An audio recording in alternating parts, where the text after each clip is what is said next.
Bonjour à tous, alors aujourd'hui je viens vous parler de mon trouble.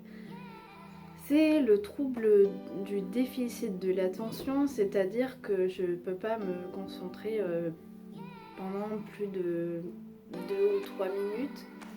À l'école je n'arrivais pas à suivre, en CP déjà, et je faisais que d'aller aux toilettes toutes les heures. Et en CE1 par exemple, on avait un contrôle. Et le maître avait écrit entouré ce chiffre. Alors moi, entouré, ça voulait dire mettre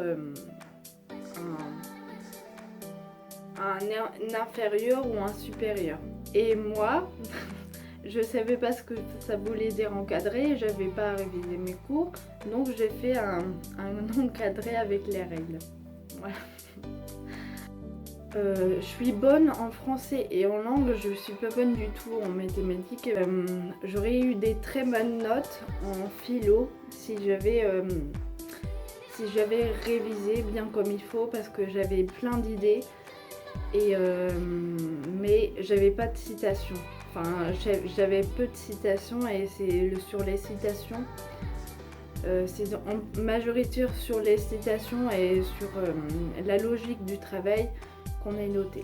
Voilà, j'ai eu 4 sur 20 au bac. En clair, je révisais au maximum 1 heure par jour, ou 1 heure, des séances d'1 heure. Sinon, je devenais folle. Sinon, en fait, je me concentre 2 minutes en cours et après je rêve, je pense à autre chose. Et j'ai du mal, vraiment du mal à revenir dans la conversation. Je vous ai dit dans une vidéo que je lisais beaucoup, mais vous avez peut-être pensé que j'avais une grande bibliothèque, mais non. Je lis 2 ou 4 pages par jour. Je lis à peu près un livre par an. Un livre pas fini, j'ai plein de livres pas finis. Alors là, de Maupassant, que j'ai pas encore lu, bien que je sois sûre qu'il me plaise beaucoup. Le blé en herbe de Colette. Je l'ai commencé mais je l'ai pas fini parce qu'il m'intéressait pas trop. C'est une histoire de 2 adolescents du pré-ado qui s'aiment. Voilà, c'est pas plus compliqué que ça comme histoire. Stendhal, le rouge et le noir, que j'ai pas lu non plus. Ah oui, je suis fan de littérature classique parce que les phrases sont mieux formulées. Il y a un éventail de vocabulaire bien plus important que dans la lecture contemporaine. Zola, La fortune des Rougon, que j'ai commencé, et c'est hyper bien écrit et il y a beaucoup de vocabulaire et j'aime bien, j'aime trop, mais voilà, je m'en suis arrêtée à là. Il y a la majorité qui me reste à lire, mais bon, j'arrive pas à le relire. Et Zola, Le rêve, que j'ai commencé aussi, que j'adore. J'ai lu un petit peu de 100 pages, un petit peu plus de 100 pages, mais j'arrive pas à m'y remettre parce que j'ai ce trouble-là qui m'énerve, qui m'énerve beaucoup. Et enfin, le Père Goriot d'Honoré de Balzac, que je l'ai juste commencé. 10 pages, je crois. Moins de 10 pages. Et j'adore. Franchement, je suis sûre que je vais adorer, mais j'arrive pas à m'y remettre. Je me force, je vous jure, je me force, mais j'arrive pas. En fait, quand je lis, après 4 phrases, je me mets à rêver, je me mets à penser Et je me force à me remettre dans le livre, mais pareil, 4 phrases, je me mets en pensée. Et quand je m'y remets, beaucoup de fois, je lis en zigzag, je survole. Jusqu'à ce qu'il y ait un passage que je comprends pas du tout, que je me dise ah, il y a peut-être un passage que j'ai loupé avant et je recommence. 2 pages avant, je recommence et c'est impossible. Dites-moi s'il vous plaît si vous aimez comme moi le trouble de déficit de l'attention. J'adore avoir des témoignages.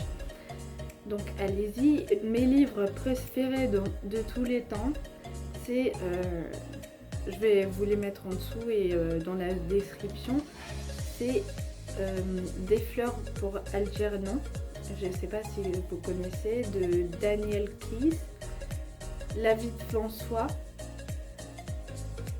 je me souviens plus de l'auteur.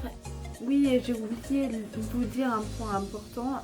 Le manque d'attention et de concentration affecte aussi ma vie quotidienne.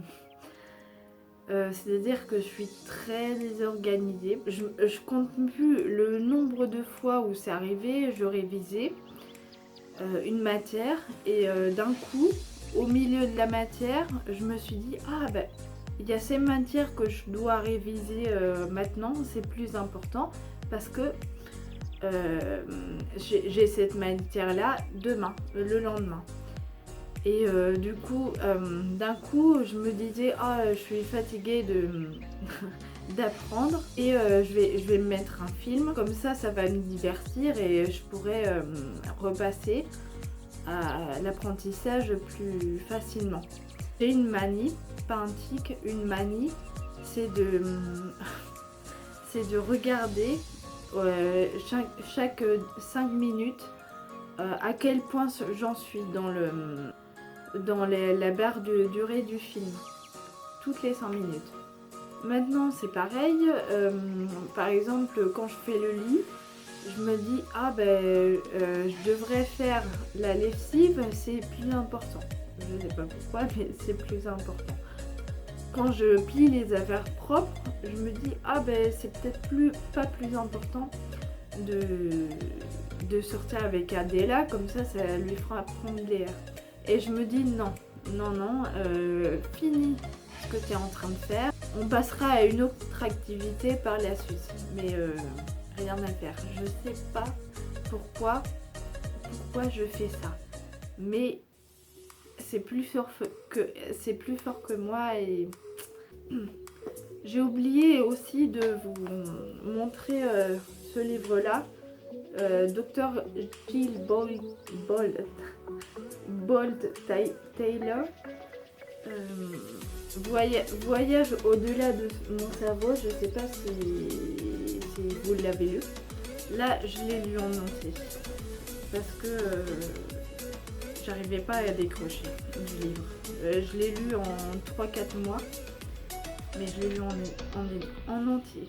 Elle était enseignante d'anatomie à Harvard,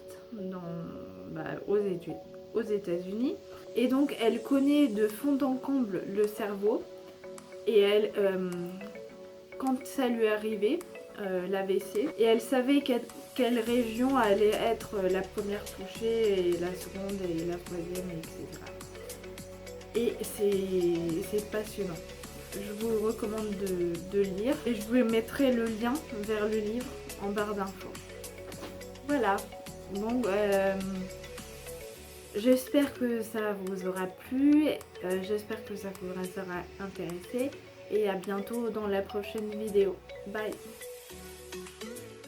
Pour vous prouver que je dis pas que des bêtises, ce tableau je l'ai fini il y a plus d'1 an, le fond, et j'ai mis le début du premier plan, donc j'ai décidé de faire un arbre noir et j'ai fait le tronc, une partie du tronc, et mon copain m'a dit tu viens, on va balader Adela et j'ai fait oui et j'ai pas repris depuis. Voilà. Mais je m'y remettrai dans les semaines. Je vous ferai voir où c'est en est. Voilà.